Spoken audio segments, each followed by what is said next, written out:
So I've got an email in Outlook 365, the new version, and basically what I want to do is I want to add a screenshot into the body of the email that's part of this particular screen. You could use the old print screen and paste, but Microsoft 365 has a new feature, the snipping tool, which I can activate to select just part of a screen. So if I hold down the Windows key, Shift key and the letter S on my keyboard, the snipping tool becomes available. I can then just select the area that I want, and from there a pop-up box appears in the bottom right, and I can simply click on Markup and Share.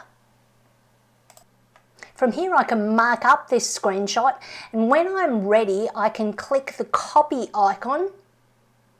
If I come back to my email, and all I need to do is Control V to paste or use any of the paste icons.